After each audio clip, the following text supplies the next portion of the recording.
Biro sibiri jamunkan min n'o bɛ laɲɛnamaya nin wagati kɔnɔ o ye 7/7 ye ka dɔgɔkun kunnafoniw kamaru ɲɔgɔn kan k'olu bɛɛ dala salo k'u bila kunnafonidilaw ɲɛkɔrɔ u ka se k'u hakilina di a kan. Dɔgɔkun kunnafoniw bɛ tali kɛ nin dɔgɔkun in kɔnɔ kɛrɛnkɛrɛnnenya la Mali ni Moritani ni ɲɔgɔn cɛ an dɛɲina kosɛbɛ ka sababu kɛ min ye furugufurugu o donna an ni ɲɔgɔn cɛ k'a kun kɛ ko maa dɔ olu ntanyana an bɛna an nɛn don ani ɲɔgɔn cɛ munna nin wagati ni kunnafoni bɛna bɔ ka bin ani mun de kɛra tigitigi n'Ala sɔnna kunnafoni minnu bɛ kunnafonidilaw bolokɔrɔ o bɛ di aw ma. N'an bɔra yen nɔ fɛn min ye embargo ye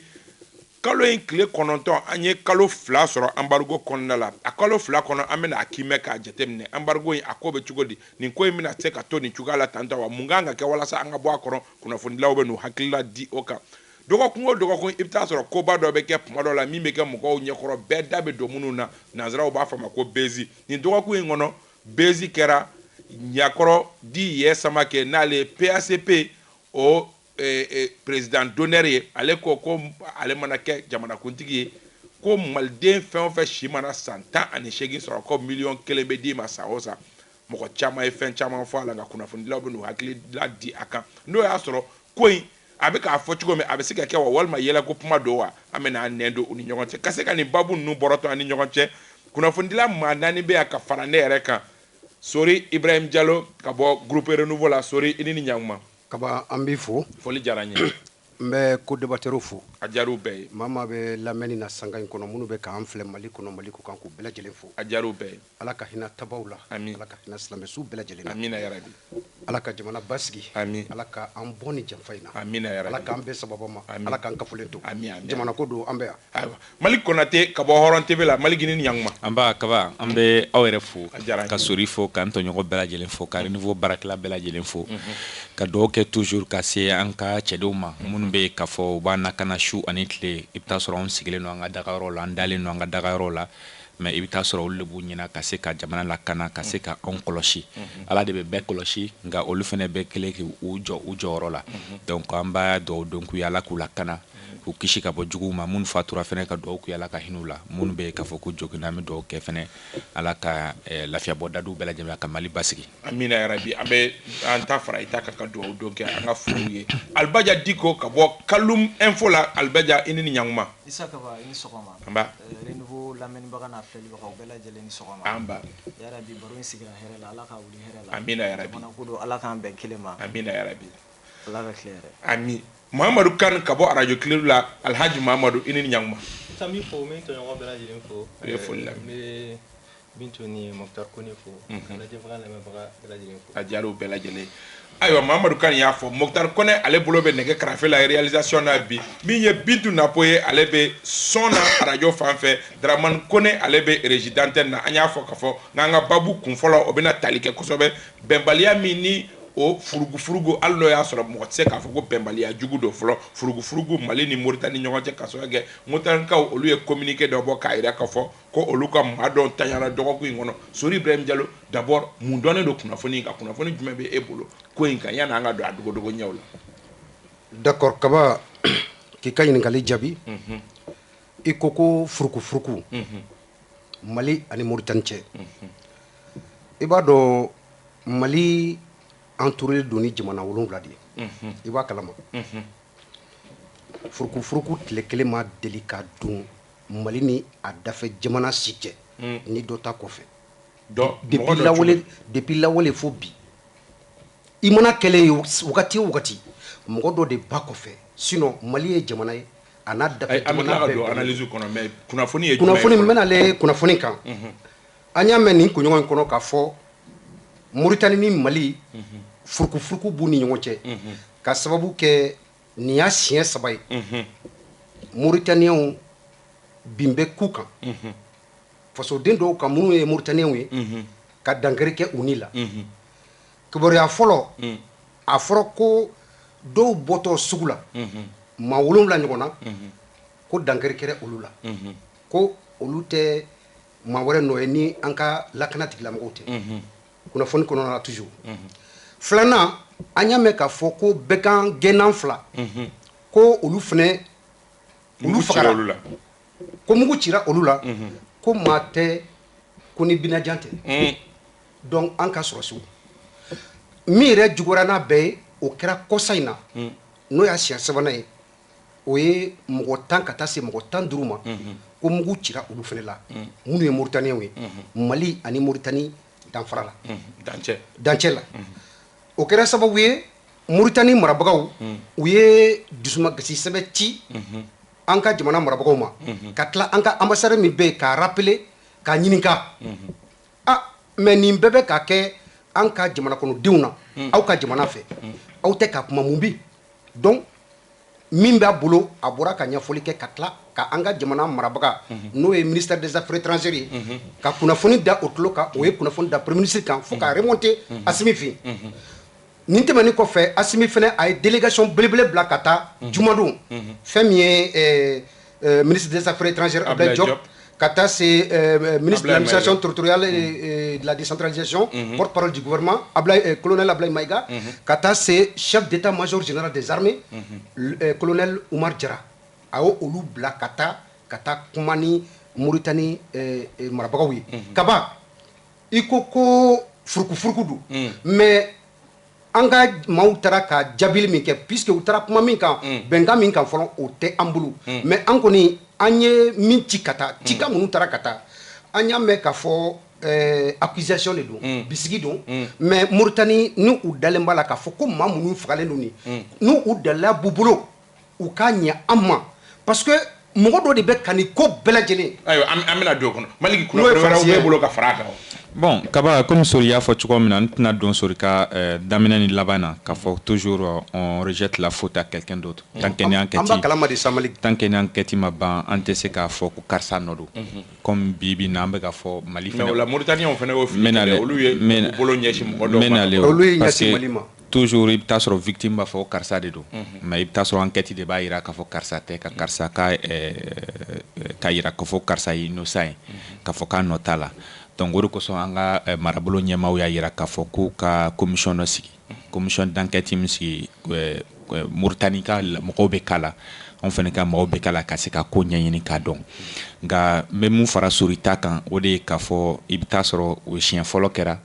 filanan kelen Mauritanie yɛrɛ y'a ka ministre des affaires étrangères k'o bila ka na anw fɛ yan o kɔfɛ u nalen anw fɛ yan u n'an ka maaw sigira ka kuma f'anw yɛrɛ ko k'a fɔ ko enquête dayɛlɛlen don ka se ka ko ɲɛɲini ka kunkun n'a cɛncɛn dɔn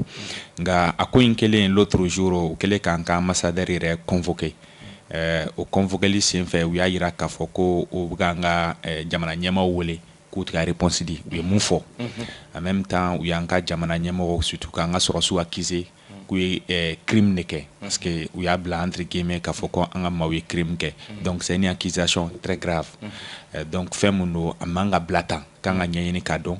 surtout bibi na comme Sori y'a fɔ cogo min na Mali ni Burkina Mauritanie cɛ i bɛ taa sɔrɔ k'a fɔ fɛn dɔw bɛ yen n'o ye frontière caman datugunen an bɛ don min na ko bi donc Mali bɛ ka Mauritanie frontière utiliser cogo min na a ka coton a n'a ka fɛn dɔw fana bɛ se ka tɛmɛ yen fɛ donc ni nin kɛra tan togo la fo ka taa fɔ u ye bagabagalikan kɛ parce que an bɛ se ka fɔ ko chantage don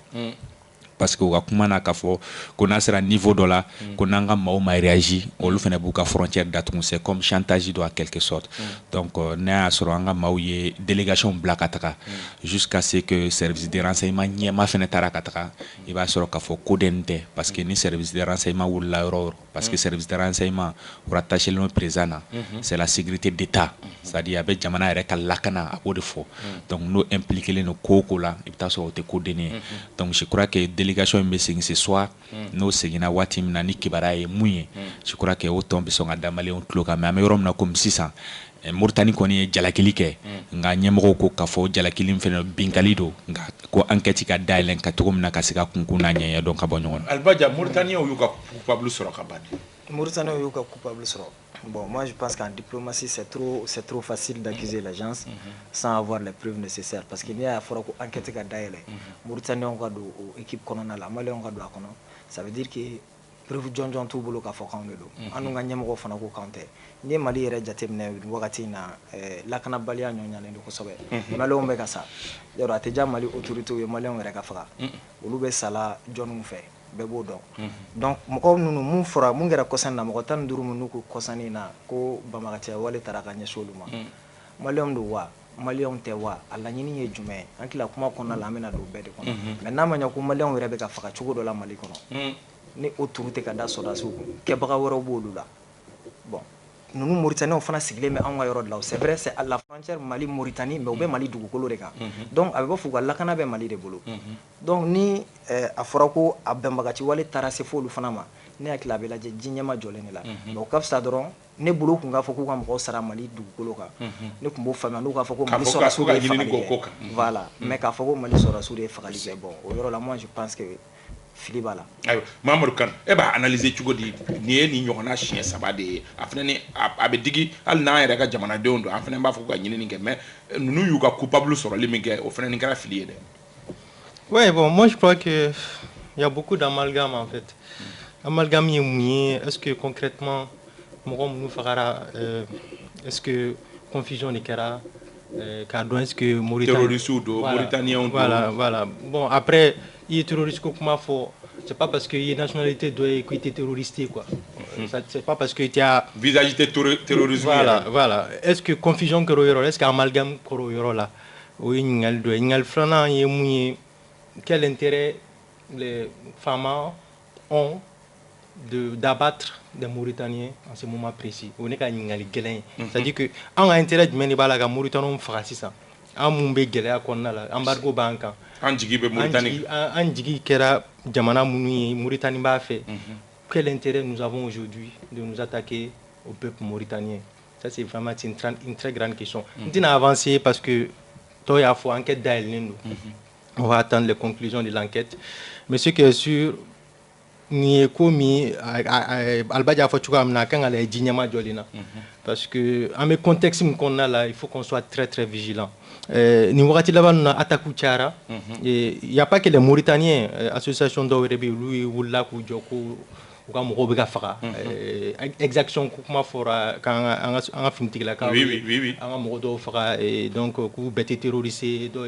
Michigana do voilà barangena ou donc aujourd'hui concrètement vraiment on sait qu'avancer un dossier quand faut conclusion qu'a mener mais ne fin de rappeler drone c'est que quand je dis qu'il faut qu'on soit très vigilant je rappelle juste que après le 9 janvier, embargo Biné Malika. Jean-Yves Le Drian a contacté la partie mauritanienne. On se rappelle. Et il a dit au président Ghazouani de tout faire pour appliquer les sanctions contre le Mali. Ghazouani a fait clairement. TCDAO a clairement le Mali est un pays frère, un pays voisin. Et difficilement, on sait que Mali s'est donc, je ne suis pas dans les suspicions ou autres, mais c'est que sûr, faut qu'on soit maintenant, en ce moment précis, très vigilant. Sori Ibrahim Diallo Maurikan ga laban yoro Maurikan ina fo mo chama me ka fo ka ko mo ko woro ka Mauritanie shuka ke anka nga chien saba fenani e jamana wera ka jamana dion ka faka jamana do kono nu fena mu kangorota no puma ye o fenani o ga jamana dion be jigula de adabura o de kama kaba jatemine ke attaque nu kera période mun kono ani wakati mina c'est-à-dire que même quand même finalement quand dasira yoro do massan Jean-Yves Le Drian a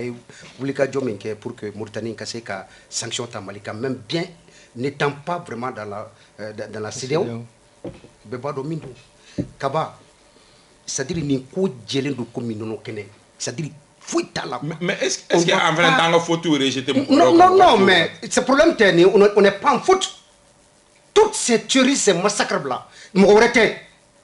c'est la France. C'est trop facile ça. Non, c'est pas trop facile. Mais à la mais on était dans toute cette situation. Et puis, c'est-à-dire les autorités mauritaniennes n'ont aucune preuve qu'à Foko n'y ait un gars sur son nom. Preuve ça c'est un.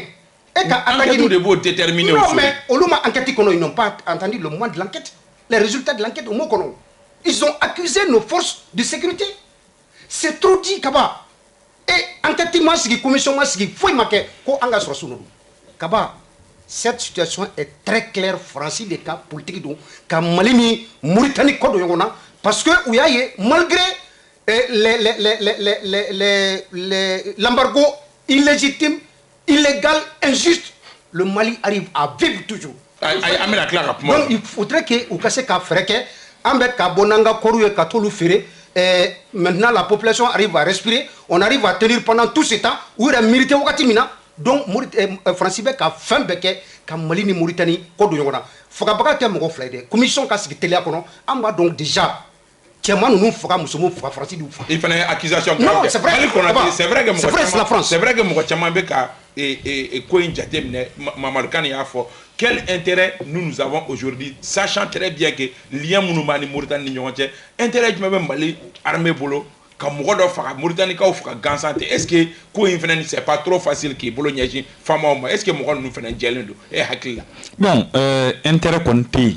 Yingali ke romna intérêt kaba yingali ke mega jabili ke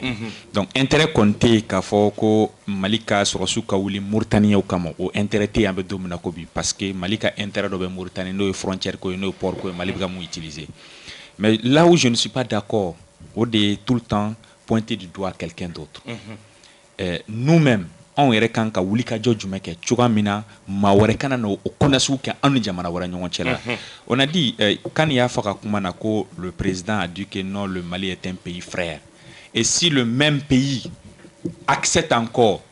ka sɔmɔgɔ wɛrɛ ka fɛn ma, cela veut dire k'a ye mun fɔ a ye an b'a fɔ mun ma ko muzabuzabina, c'est à dire lahula wala hawula, a tɛ yan fɛ a tɛ yan fɛ, o kɔrɔ o de ye, kɔrɔ b'a jira il n'est pas sincère avec le peuple malien.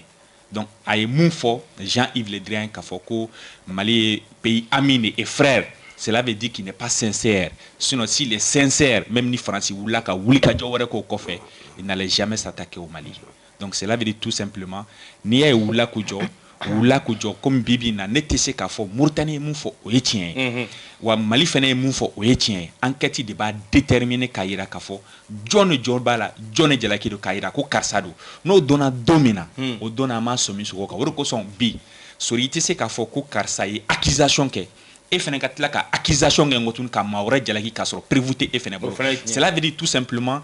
et tara fando fait parce que o ye nindi ngoy ye fando ta ofene nindi ngoy nga ne ibe tien no fait ita son don ka accusation ma tuwa mena ikana son ka mawre accusé te tant que ni prévu jonjo te bulo bibina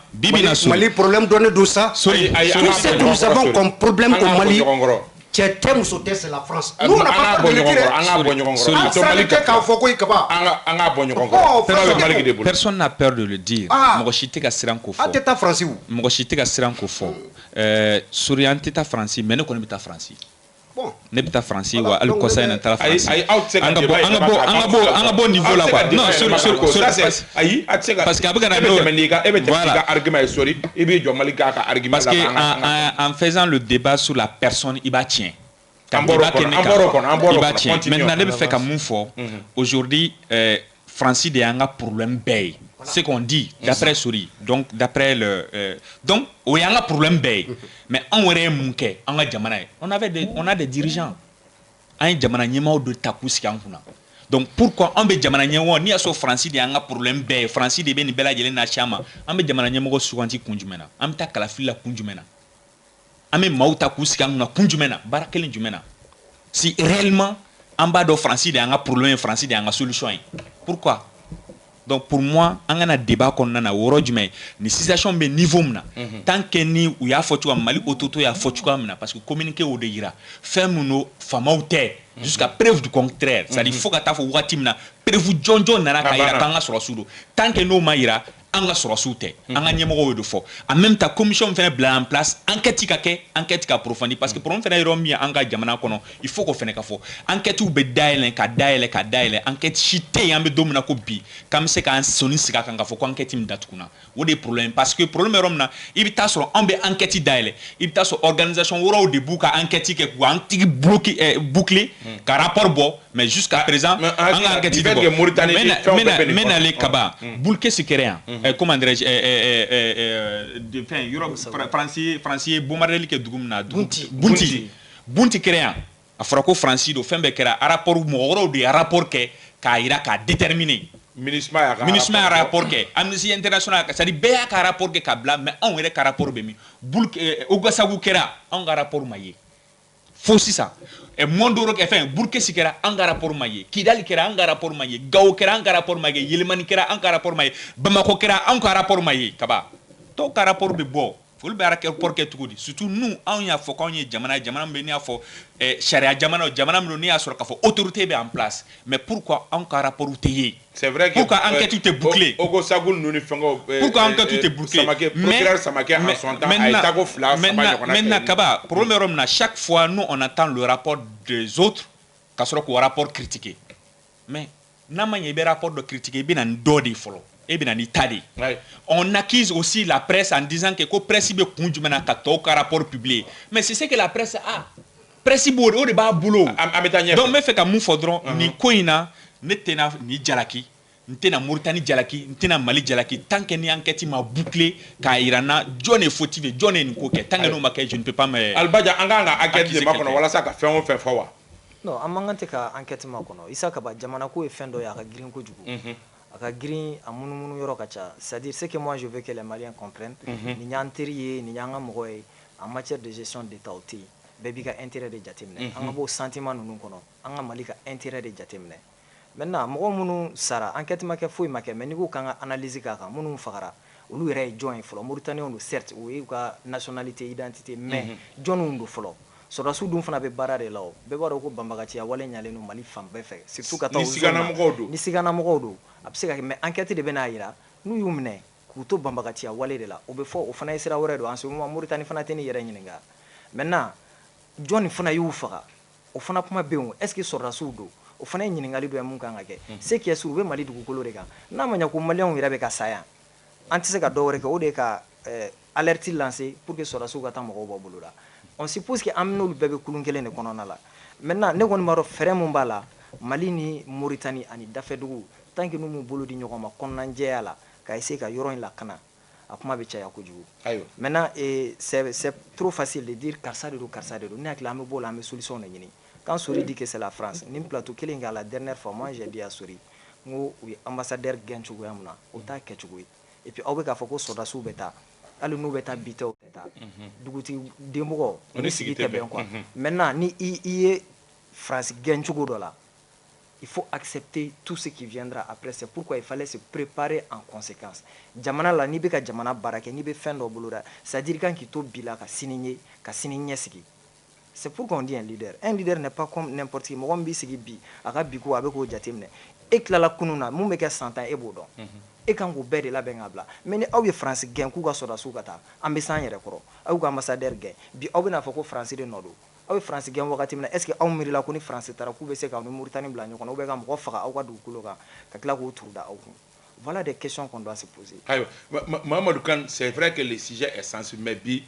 nous réellement on est en position de faiblesse an bɔcogo ɲuman bɛ kɛ cogo di nin na an kunna wololen bɛ bɔ la cogo di ka sɔrɔ kɛ Mauritanie bɛ ka menace kɛ ko ni ɲɔgɔnna wɛrɛ dafara ko a b'a ka frontière datugu an kunna wololen bɛ bɔ nin na cogo di. Bon déjà kuma dɔ fɔlen don moi je crois que charge aux autorités maliennes k'a yira diɲɛma la ko o t'an jogo ye parce que kuma min fɔlen don ko minnu nana an dɛmɛ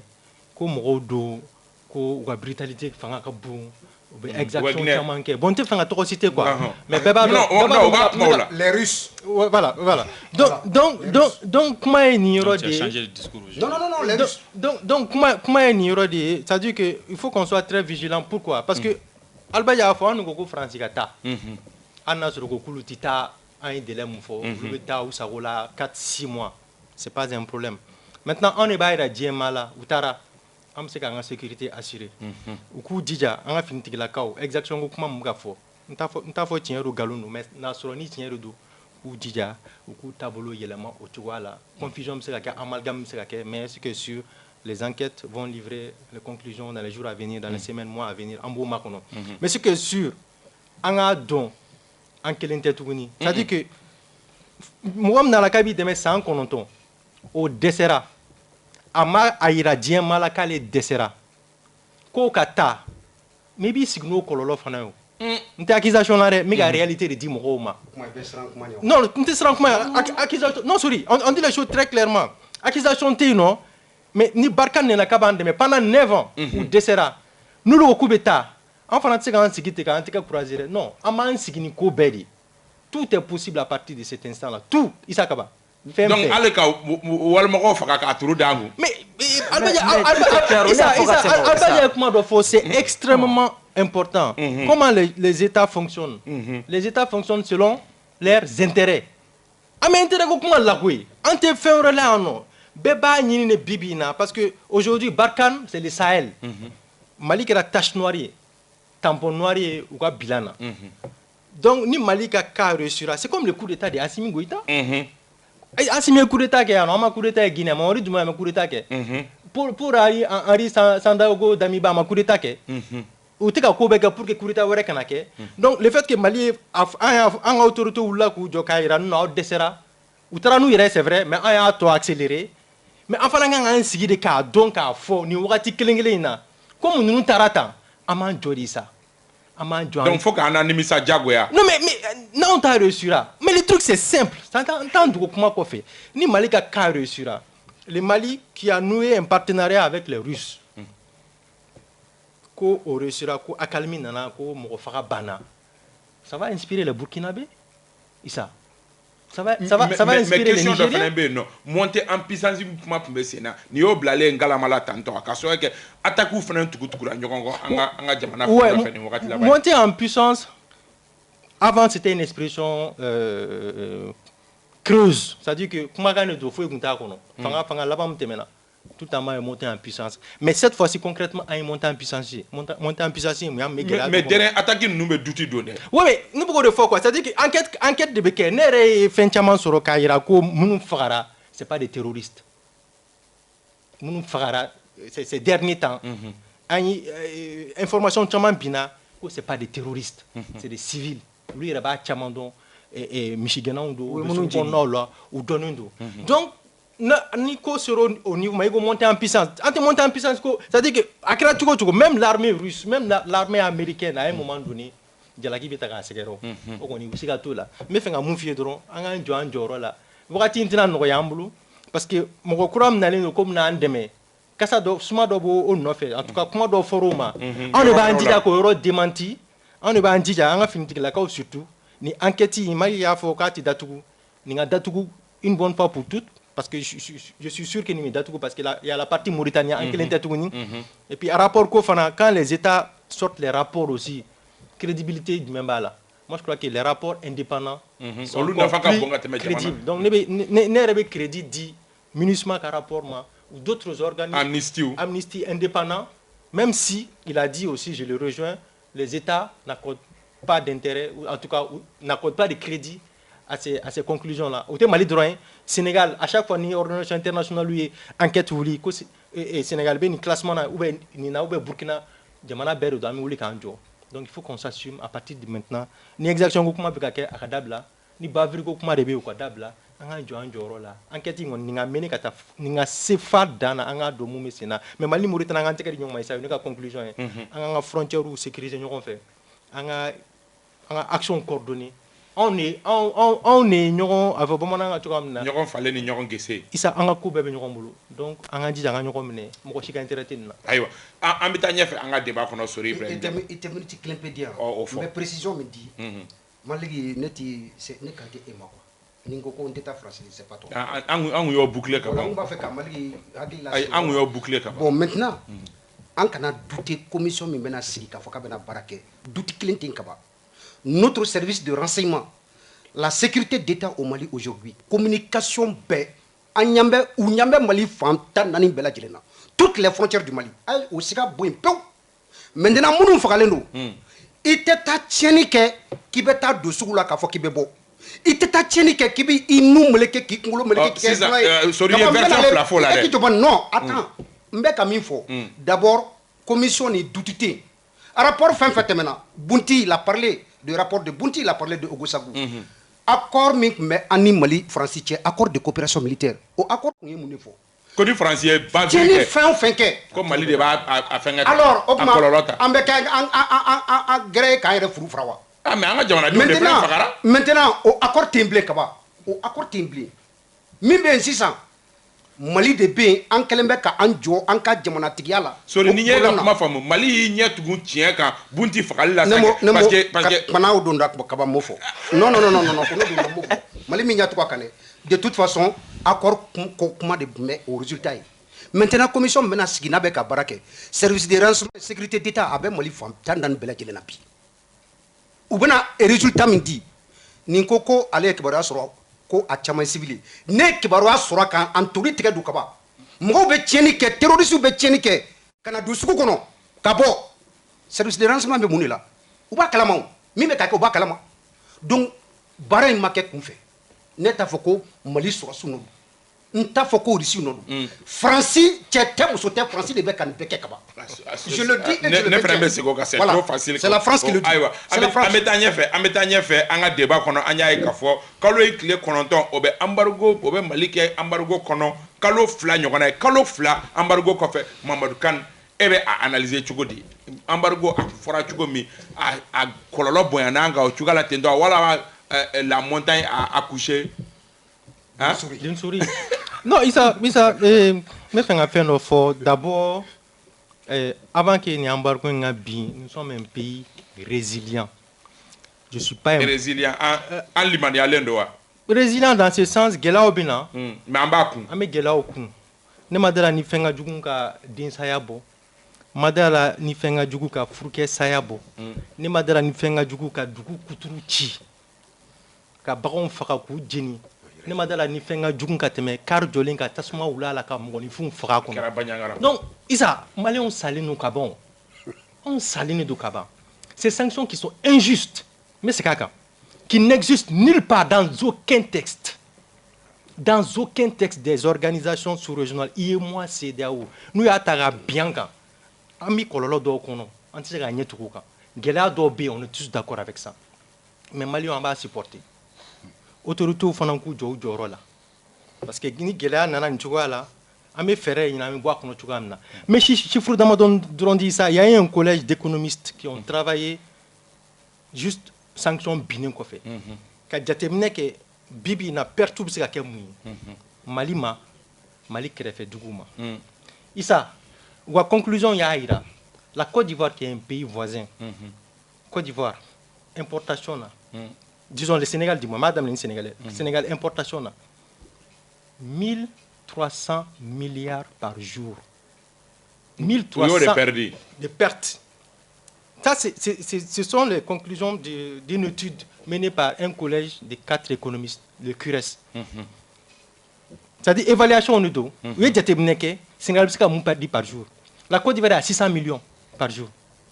En 2011, toujours d'après le CURES, en 2011 et 2021, on a importation 38%. La Côte d'Ivoire, le Sénégal, le Bénin, le Burkina Faso. Mais Gelab en Fananga, en tant que parce que au Wakati qu'il y a 14%, c'est-à-dire que mes sera de la Tanani, Bakrubala, en Mina Mounumebo, au Betani Jamana Kelumnela. Donc quotidiennement au Gelab Kanka. Les recettes douanières, ils sont Gelab Babino. En tout cas, je crois qu'on est à 30% aujourd'hui. Oui, Gelab. Ni le secteur de la construction, BTP. Ni BTP. Gelab non parce que Chimango Chimantoni Yelena Gelab non ni ko masonguete ka barake mais Mamadou Kabo kuma la et aller d'arrêt de première nécessité munu ko foranya e ka folu fenen prix grimper. Oui, bon, moi je crois qu'il y a une confusion là. Je donne le gaz. Le gaz c'est pas les sanctions de la CEDEAO, le gaz est mondial. Le gaz c'est le Covid. On est tous d'accord avec ça. Mais station de la semaine qu'on a ya ka carburant ou station de oui, normalement la guerre en Ukraine. Il s'est fait me lier donc quoi. Bibi na amiga kuma Ukraine ka, c'est-à-dire mais parallèle ka de Ukraine. La guerre en Ukraine, ça implique quoi? L'Allemagne qui est à côté. L'Allemagne 50% ou gazi importation euro Ukraine té. Européen ma faut ku jo falo ku 2027 ma kono. Sonu ko embargo bi Russia. Américain comme guerre économique fanan là, il y a pas que la guerre en Ukraine. Enjeu économique ou bien parce que l'Amérique a war sur tout là. Donc le pétrole, le gaz russe, ou embargo biaka. Oui, parenthèse ga do couloir ndo kono, mais ka siginga na no. Embargo banga isa gela banga tan do nyonga gela ba de banga. Anga turto bu joro la. Mais gela banga tu am na isa. Sénégal taka jugune antaye, Côte d'Ivoire taka jugune antaye, Burkina taka ni chiffre mundu lu o atteste. Malik Konaté, c'est vrai que mo ko joro la la tugo mi akngara ba ko jien be wili ne embargo blanc na est-ce que akara te ebolo. Bon, kaba anta fo ka fo ka kera te kelina fo djembe wuli comme a fora to comme na sanction bina nyoko ma delika économiste donc quand c'est ka 2 semaines ka kera kaba ça c'est les économistes. Moi je suis pas, même si je suis économiste de formation, mais aujourd'hui je n'exerce pas ce métier là. Donc économiste au fo yo ka folie mais nebe kuma mun kan à l'intérieur du pays ani fene an kuna fondila ka se ka mawo nyininga.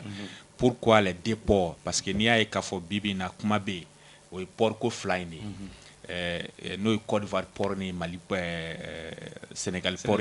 Pourquoi Mali be port fly utilisé, pourquoi on Sénégal Guinée t'a utilisé, en Mauritanie t'a utilisé Mounikera? C'est ça quoi la vraie question. Pourquoi en tout ni nani beladjelen utiliser en fait? Parce que il faut le dire aujourd'hui Sénégal oui comme Macky Sall a photo comme la 60%. Peut-être que quand il filme sur la chiffre là faut 1000 et quelques par jour, 1000 milliards et quelques par jour. C'est pas mes chiffres, c'est les chiffres du CURES qui sont vérifiables. Le CURES a évalué à 1 milliard 300 millions par jour. Non, oui, il y a, voilà, tu as dit 1 milliard. Non, tu avais dit 1000 milliards. Tu avais dit 1 milliard. Non, il avait dit 1000 milliards. C'est lapsus. Non, voilà, c'est pour cela que j'ai dit, peut-être que quand il fait la commande, il a dit, voilà, comme tu as rectifié, donc on peut. 1000 milliards, Malik, c'est trop. Mais c'est ce que tu avais dit. Donc, tu avais dit ça, voilà, 1 milliard peut-être au caquet. Maintenant, je fais comme Moufo, mais le problème est que on met un minane takana. Oui, on met à deux, mais on met un minant dans le takana, n'a pas besoin de Jamanaba. Et d'ici, nous bloquera. Alnia sur le perdu qu'à 1 milliard quelque, et puis on fait une nafa sur la coffre, moufene kachano. Donc, on va consommer qu'on fait kachano, et cela veut dire qu'on venait peut-être à 2 milliards de pertes là, parce qu'on a mis au tédon. Donc, ne peut faire qu'un base fait mon camp, oui, des ports flammes foranant m'ont utilisé. Pourquoi des ports flammes utilisés? Parce qu'en fait, les commerçants, les transporteurs surtout. Pourquoi vous basez les biens port flacan et non les deux autres? Vous avez fait la guerre au début. Vous avez mou sur Dakar tala, vous avez mou sur Côte d'Ivoire tala, ou tout sur la Guinée tala, ou tout sur Mauritanie tala. En même temps, Mauritanie ni Mali tche guerre mumbe au Sobula, au Koson ou Teyenta. Parce que problème ni ko transport, ni ko sera, ni ko transport, ni ko sécurité sera quand. Bela jelimba don do ere ali amasonga do la au débat folo la. Anga bambagachi walo ou ta fan chama na jamana flam kono na buna o jamana fla donen donc rapport wo yira en même temps organisation wo yira o be dongu tu dogoromna donc o bekra sobi ou ka fola ou tita Mauritanie ka sababu ke insécurité ko la ka sababu ke sirako yi gela mun be jamana in kono ni exigence mbo o jamana kono o ten jamana to ni kono maintenant au fene beka boy muye la Guinée c'est pour cela que la Guinée dans chien clément an yo convoi clé au kofa ma kuma me en sera transporteur ou toujours kunyininga la Guinée la yala vous continuez toujours à aller vous avez ka fo gelea chama kono parce que ni wakati na uka mobili chama ne binasra la mamune la Guinée sramay mamune la Guinée srake munu tara la Guinée fait dougma srafe ma fo sans fait sra mais dougma srafe bela jelimba do même les transports en commun difficulté bala parce que yoro do be no muye coulé ta soro ire munu to ibe dougma la tourna sur l'imitation avec d'Afrique et camion nous fene be doni munta a donné na il faut que sera mun be ni a soro ka fo munu batala o kelen sera jele no sera mun klene no bon ibita soro o camion chama ni yoro na were ka fo la ne reportage ke wati mina ngade santamante stanta chiffre do mais reportage que ça fait après 3 semaines nyona ou 3 semaines kono camion bina ni ko de bina sera la donc o ka fo la akra perti o uma nye o munke maintenant an ka bo woro la muye soro fenwiye sous konana kan ya wi kuma do fo c'est très important parce que Mali et jamana mbeno ni drome kelen fara la fem kan o yo baneni fo tato no be jigimble ani no ya kera iba o ta place la buru o sawi ametse ka ta boisson na 2002 ou kan 2002 mais boisson matero ama jigimble Mali o jamana et malien bo o gele ya kun malgré donc amse ka fo malgré la sanction malien o ga gele ya kun parce que allo sugu kelen kono ni yiningali ke ita so muso be kule o be fen o be dama kashi fen bela jelen ke mais ko kuma laba en fin du mai gele mbanka amba kun tigo na Mali ka se ka bonne situation ka fo ko sanction bineflene ko Mali tika kule ko jamana woro ga kule moi je dirais le contraire le peuple malien ou bien caché de Ounia là parce que Bibi n'a pas dit le contraire. Oui, comme à Fora Mochamba ko Bibi na Mali là ko ça va ko les autres pays on le bega couler. Je dirais tout simplement au contraire. Orgueil de bega ambalika couler. Oui, bon non n'est pas orgueil parce que on est anga nyemo ya ndike ou là. Nous y fait mun gelea o tɛ jigin bilen et nous en yɔrɔ sɔn ne b'a fɔ kuma bɛɛ ko on est un peuple passif an bɛ yen tɔ ni fɛn fɛn kɛra a bɛɛ bɛ bɛn an ma c'est comme Musa Tarawele ka waati la a fɔra ɲɛna ko fɛn fɛn mana kɛ maliyɛn na k'a bɛ bɛn a ma donc o ɲɔgɔnna kelen de don mais o t'a yira k'a fɔ gɛlɛya min b'an kan bi bɛɛ lajɛlen b'a dɔn sugu kɔnɔ e bɛ ka so kɔnɔ i bɛ se ka 2000 di i ka madamu ma k'a ka taa sugu la tu sais très bien que 2000 in e yɛrɛ b'a dɔn a n'a ma concert n'a dir'e yɛrɛ ma ala tɛ i ka tilefana yɛrɛ bɔ dɔw ka tilefana ni n ko tilefana n ka tɛ maa 2 maa 3 maa 4 ma du belebeleba i b'a dɔn pɛrɛ a t'a bɔ mais quand même on se débrouille avec en même temps n'i ye o bɛɛ lajɛlen ta k'a lajɛ ka maliyɛnw ka sɔrɔ sira an b'a fɔ ma k'an ka revenu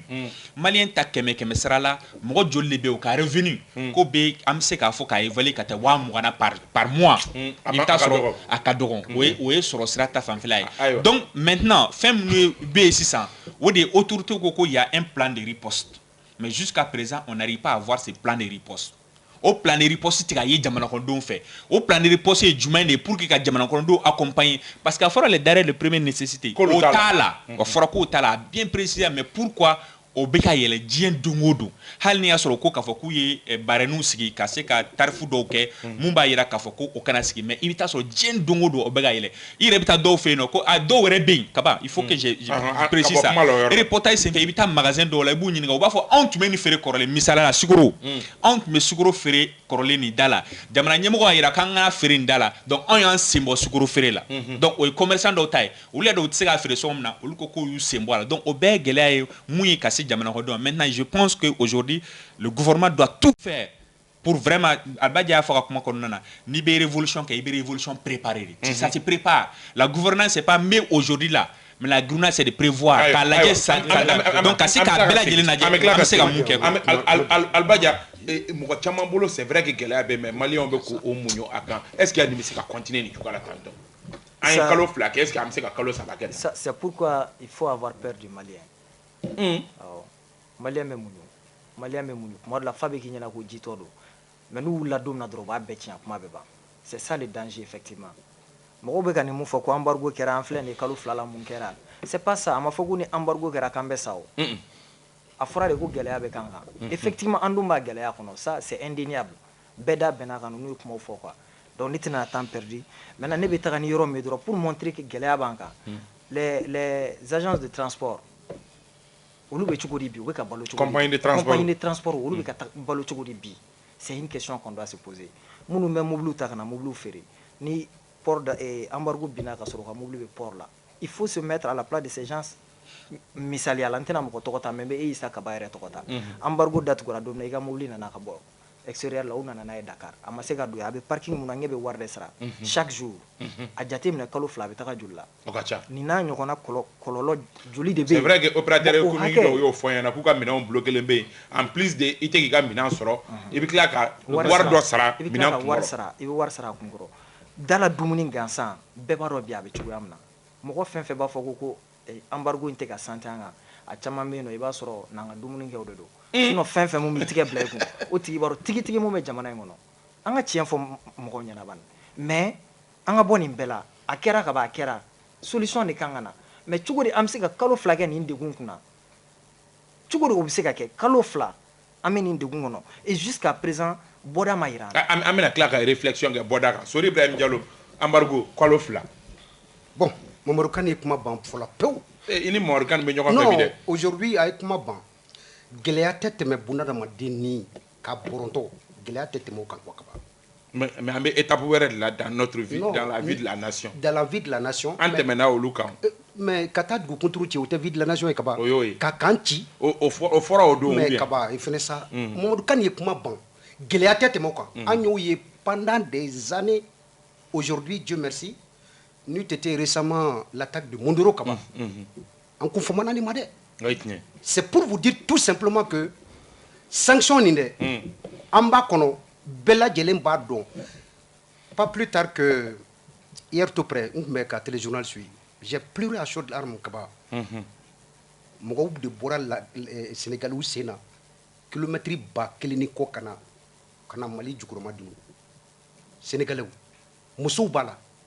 tile 26 ka taamaw sen na ka bɔ Sénégal ka na Mali la ka sababu kɛ min bɛ yen degun min talen bɛ ka ɲɛsin an ma ne ma se ka ɲɛji minɛ quoi olu ye sénégalais ye dɛ an minnu bɛ mali kɔnɔ an k'an ka mun kɛ minnu bɛ kayi kunu wa minnu tun bɛ kayi kunu u bɛ don bamakɔ yan kilo 600 ni kɔ tile damadɔ kɔnɔ ka sababu kɛ min bɛ an kan bɛɛ b'a dɔn janfa don a ma kɛ bonya kɔnɔ hali dɔɔni ni n ko Mamadu Kane ye kuma ban degun da ye bunadamaden ni bɔntɔli ye dugu ni kan o bɛɛ kɛra an na an ɲa kun aujourd'hui Dieu merci an bɛ se k'a fɔ embargo in yɛrɛ kɛra sababu ye mɔgɔ faga jugu minnu bɛ yen dugu ci jugu minnu bɛ yen benkani jugu minnu bɛ yen kaba belebele ka bɔ nin na embargo wa kana siga la embargo n'o bɛ ɲɔgɔn mais ko an ko de n ko Faransi ka taga o de ni kɔlɔlɔ bɛ lase an ma hali ko embargo in CEDEAO de don wa hali ko embargo in UEMOA de don wa c'est Macron qui a tiré tout ça. Non, mais France est un problème. Il n'y a pas de terroristes au Mali, il n'y a pas de djihadistes au Mali, il n'y a que la France. Depuis France, et récemment, il y a eu Kaba, Basikibé Kana, il faudra qu'on anticipe, diable qu'on voulait le mettre ici, Kama. Antara Kato Bunting, Koké Mali Doy. Kaba, Abamou, Renisa, Anga Savali, Ambargoin, Min Jelendo Kaba, Min Jelendo, Ambe Kakun. Parlons de la crise. Parlons de la crise. Nigeria bɛ pétrole bɔ pétrole tɛ Nigeria bi an tɛ ka boli an tɛ ka essence ta fɛn na problème bɛ Nigeria bi nin bɛɛ ni embargo kɔlɔlɔw de an kan mɛ min f'i na an kana ɲina gɛlɛya minnu bɛ bi kaba nin gɛlɛyaw an diginen bɛ nin na ne ɲan tɛ k'a fɔ ko fɛn bɔra an ka gɛlɛyaw la parce que Covid ye problème min se an ma o wari dira o wari kɛra cogo min hali sini mɔgɔ togo taga cogo mais ka sego erreur ɲɔgɔnnaw kan tuguni wa gɛlɛya kan ka wuli de kɛ n'a ma ye ko coup d'état kɛra gɛlɛyaw kan ka wuli de kɛ coup d'état kɛra gɛlɛyaw bɛ ka wuli parce que lakana bɛ ka na ayi jɔn de farala gɛlɛya kan non kaba an bɛ situation min na lakana lamɛn mani lakana ni o nana jamana kɔnɔ jamana bɛ se ka développer an bɛ ka taa i ka fanga bala lakana bondakun kan maintenant dun ka fa kaba maa maa bɛ k'a fɔ ko i bɛ se la ka dun ka fa kɛ bi tiɲɛ don gɛlɛya min bɛ an kan alhamdulilayi an bɛ ka supporter an bɛ ka a kun an bɛ ka moyen sɔrɔ ka dun mais o gɛlɛya kelen bɛ ni jamana bɛɛ kan malgré que an ta ma kɛ sariya kɔnɔ embargo b'an kan on arrive à vivre mieux que certains de ces pays qui sont pas sous embargo. C'est pas sûr. Bon, tour de table kelen walasa an ka sujet laban développer Mamadu Kane an bɛ bɔ nin kɔnɔ cogo di embargo in kɔnɔ cogo di proposition de solution en une minute. Non, la proposition c'est très simple. C'est vrai que les sanctions sont injustes. Mais c'est grave. Sanctions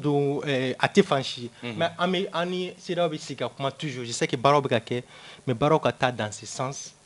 Chronogramme de fin fois le dos, oui, bon, chronogramme. Autorité au coup déjà, ou chronogramme dit, ni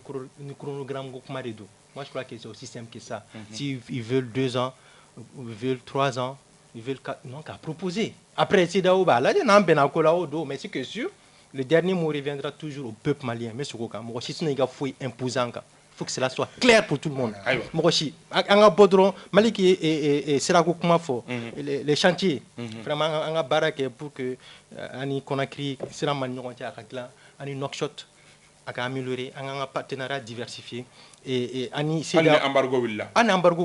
Ani c'est ni i ye moi kan sigi ni nin ko ninnu banna an ka tiɲɛ fɔ ɲɔgɔn ye ka tiɲɛ fɔ ɲɔgɔn ye soit an bɛ to CEDEAO ni UEMOA la soit an bɛ bɔ a la minnu b'a la ouais n'a a bɔra la a bɛ sa avant la CEDEAO le Mali existait on commerçait avec d'autres pays après la CEDEAO le Mali va continuer donc proposition très concrète u ka baara bɛɛ kɛ pour que sanction ka wuli c'est vrai c'est des sanctions injustes mais an ka baara kɛ pour que ka wuli parce que mɔgɔw sɛgɛnnen don mɔgɔw bɛ gɛlɛya kɔnɔna la ni sanction wulila je pense que la patience a de limites. Car limite bala. N'a sera niveau de la bataille de fort, Malien bra gɛlɛya kun, Malien boussi ka fɛn dɔ kun waati jan. N'a sera niveau de la u bɛ wuli n'u la ka fɛn min kɛ i bɛ taa sɔrɔ jama fɛrɛn tan no. Donc je pense que les autorités doivent tout faire ka fɛn bɛɛ lajɛlen kɛ cogoya min na gɛlɛya in bɛ se ka wuli ka bɔ Malien kan parce que bientôt c'est le mois de carême, de Ramadan, disons. Donc, Ramadan menacé, on nous menacé aux Maliens ka fin chama sans wati. En même temps, Maliens fan chama fene be mumbe son au wati là. Donc, kujija, yan ou tche, gela mumbe akawuli kaboya. Kana ke dala kumai. Parce que on a dit au peuple malien le 14 janvier qu'on a des moyens, on a un plan de riposte, qu'on est à la sona, fouitna farafeunka. Wa gɛlɛya a bɛna kɛ malien a bɛ tɛmɛ o fɔra malien ye donc au plan de riposte ça fait 2 ans moi je pense que 2 mois disons au 2 mois kɔnɔ an kan k'o plan de riposte de évaluation kɛ k'a lajɛ o plan de riposte in na a mise en œuvre kɛra a nafa ye jumɛn ye an ye nafa jumɛn sɔrɔ a la je pense qu'on doit faire ça. La deuxième chose kan y'i da don o la il faut vraiment qu'on essaye vraiment de donner un calendrier raisonnable. Déjà que an y'a fɔ a fɔra autorité y'o de fɔ ko c'est le peuple malien olu de b'u ka dernier mot di nka peuple malien ye mun fɔ anw ma se ka dernier mot di parce que normalement assise nationale la an tun kan ka dernier mot di k'a fɔ ko 5 ans an ma se ka 5 ans fɔ an ma se ka 6 mois fɔ an ma se ka 2 ans fɔ donc cela veut dire an ma se ka dernier mot di en même temps an ka CNT mun fɛnɛ tun kan ka dernier mot di ka ko trancher parce que an b'o fɔ ko CNT fɛnɛ bilalen don n'a fɔ an ka bulonba olu fɛnɛ an ka représentation ye olu fɛnɛ ma se ka dernier mot di mun de fɔra ko CEDEAO n'an ka autorités bɛna mun kan cela veut dire dernier mot tɛ peuple bolo dernier mot tɛ olu bolo dernier mot bɛ CEDEAO n'an ka ɲɛmɔgɔ de bolo ko n'olu bɛnna mun na cela veut dire hali an ka ɲɛmɔgɔ dernier mot t'u bolo parce que an ka ɲɛmɔgɔ fɛnɛ ta 5 ans de fɔ donc cela veut dire tout simplement on doit tout faire pour vraiment ka calendrier di an ka bɔ nin situation kɔnɔ en même temps n bɛ bɔ kuma na yɔrɔ min na sabanan ye fɛn min ye les autorités eux-mêmes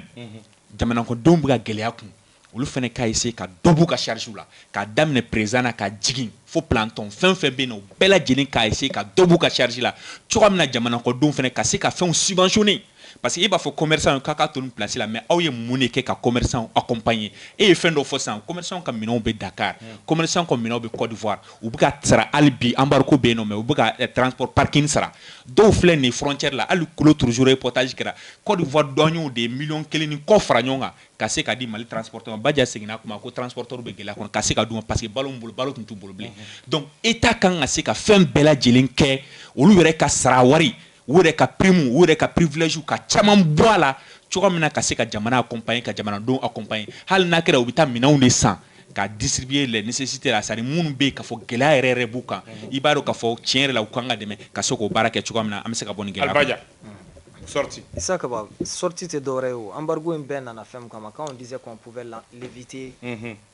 o de tun ye an k'an kumakan labato dɔrɔn n'an ko y'an kumakan labato an tɛ se nin bɛɛ ma an ko an bɛ fɛn kɛ wagati min na an ma se ka kɛ maintenant ni aw ma ɲɛ aw ma kɛ aw ko k'aw bɛ filanan kɛ a ye na ni chronogramme dɔ ye bɛn bɛ se ka kɛ mun kan aw ye mɔgɔw fara ɲɔgɔn kan assise nationale hali ni bɛɛ ma taa la minnu tagara olu y'u hakilinata di u ko k'u y'a proposé de 6 mois à 5 ans donc ne bolo o la ni maliyɛnw de ko de 6 mois à 5 ans autorités mun ka d'olu ye olu tun bɛ se k'o fɔ u y'o fɔ ko 5 ans CEDEAO ko k'o ka ca ni CEDEAO nan'o la hali n'u ko ko 9 mois on suppose u bɛ jamanadenw ka hakilina de kɔ parce que jamanadenw y'a fɔ de ko 6 mois jusqu'à 5 ans donc n'a fɔra ko 9 mois o b'o kɔnɔ fana de o mais cogo di bɛnbaliya bɛ se ka na fo ka na se kalo 2 an bɛ nin degun kan donc vraiment u ka chronogramme bɔ mun bɛ se ka accepter jamana ka bɔ nin ko in na pour que an ka se ka segin ka kɛ état normal ye ani diɲɛ mɔgɔ tɔw ka se ka tugu ɲɔgɔn kɔ ka baara kɛ sinon an bɛ tagalen yɔrɔ min na Issa Kaba danger bɛ ɲɛfɛ sortie de crise sorry Kaba tɔw dakuruya damadɔ pour que an ka se ka mun ne bɛ ta kɛ dakuruya damadɔ ye tu as donné le temps à tout cela de parler dakuruya damadɔ dɔrɔn tugu di Kaba gɛlɛya de kɔnɔ mɔgɔ bi i teri don Maliki i ye enquête min kɛ nafama ye enquête nin na dɛ parce que le Mali est malade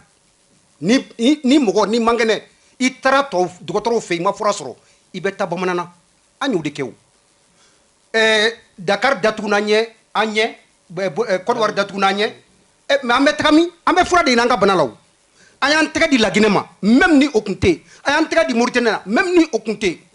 malgré que an bɛ nin gɛlɛya kɔnɔ la Mauritanie et la Guinée ont accepté d'ouvrir les frontières avec nous ni gɛlɛya ma ye an ka fura ɲini an ka gɛlɛya la an b'a kɛ cogo di donc ne b'a ɲini Mali marabagaw fɛ Kaba hali ni nin sanction wulila an ka Sénégal bila an ka Côte d'Ivoire bila an ka to ni Mali ni Mauritanie non mais c'est dans les difficultés qu'on reconnaît c'est vrai ça olu de mais amitié tɛ mɔgɔ balo dɛ nous avons aspiré Kaba non mais les Maliens ont aspiré vraiment à des meilleures conditions de vie IBK ka wagati la an bɔra ka boulevard minɛ yan ko digun b'an kan Maliyɛnw bɔra i ma bɔra ye ne tun tɛna jeni aw fɛ yan aw tun bɛna ne jeni le 5 avril o ma kɛ boulevard la wa Ala de ne sauvé Kaba an bɛ min fɛ nin yɔrɔ la an ko an bɛ jamana min nɔfɛ jamana min basigilen don an bɛ jamana nɔfɛ dun ka fa an b'a nɔgɔyalen sɔrɔ jamana min kɔnɔ ni an y'o sira ta o tɛ taa gerekurabɔ tɛ taa an bɛ bɔ cogo min na chronogramme ko min bɛ k'a fɔ assise nationale la de la refondation an maliyɛnw bɛnkan min fɔra kalo 6 ka taa se san 5 ma kaba o de ye an ka porte de sortie o de an ka chronogramme ye chronogramme kɔrɔ tɛ kɛ dɛ an bɛnna min kan maliyɛnw de ko ten ka daminɛ buguda la 6 mois à 5 ans o de an ka chronogramme ye o tɛ chronogramme o de an ka chronogramme ye o de an ka non an ko de ko jamana an b'o de nɔfɛ o de mais jamana kɔnɔdenw mon frère Albadia n bɛ min f'i na a yɛlɛma tɛ don a la cɛkɔrɔbaw ye dankari da ko yɛlɛma tɛ don a la kalo 6 ka taa se san 5 ma ka daminɛ Kayi fo Kidal bɛɛ bɛnn'o de kan o de chronogramme ye parce que an bɛ baara min nɔfɛ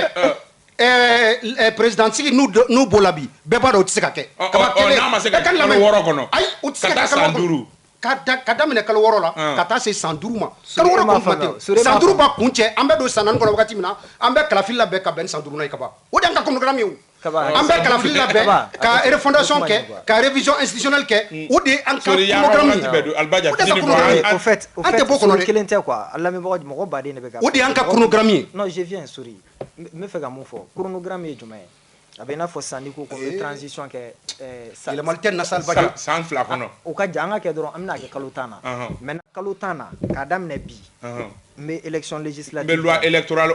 électorale falen ka révision constitutionnelle kɛ kalo wɛrɛ n bɛ nin kɛ o de ye chronogramme k'a bɛɛ déterminer ka bɛn